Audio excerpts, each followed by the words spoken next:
তার বিরুদ্ধে সাদা কাগজে সই করিয়ে নেওয়ার অভিযোগ করেছিলেন সন্দেশখালীর এক মহিলা। সেই মাম্পি দাসকে সমন পাঠালো সন্দেশখালীর পুলিশ। তার বয়ান নেওয়া হবে। সন্দেশখালীতে ধর্ষণের অভিযোগ উঠেছিল। স্থানীয় মহিলাদের একাংশ এই বিষয়ে আঙুল তুলেছিলেন শাহজাহান শেখ এবং তার সঙ্গীদের দিকে।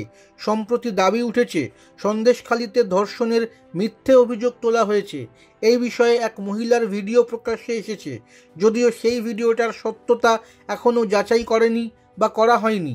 সেই ভিডিওয় মহিলার দাবি তাকেও ধর্ষণ করা হয়েছে বলে মিথ্যে অভিযোগ দায়ের করা হয়েছিল থানায়, না জানিয়ে সাদা কাগজে সই করানো হয়েছিল। এক সপ্তাহ পর তিনি সবটা জানতে পারেন। মহিলার আরও দাবি, পরে যখন তিনি মামলা তুলতে চান তাকে হুমকি দেওয়া হয়। ভিডিওয় অভিযোগকারিনীর দাবি এসবের নেপথ্যে ছিলেন মাম্পি। সেই মাম্পিকেই সমন পাঠালো পুলিশ।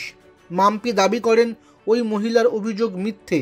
তিনি বলেন, রেখা পাত্রের সঙ্গে থানায় গিয়ে উনি অভিযোগ দায়ের করেছিলেন। পরে হয়তো পারিপার্শ্বিক চাপে উনি মামলা তুলে নিতে চান, তুলেও নেন।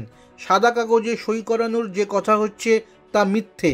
থানার সিসিটিভির ফুটেজ পরীক্ষার দাবি তোলেন তিনি। শাসক দলের দিকেও আঙুল তোলেন।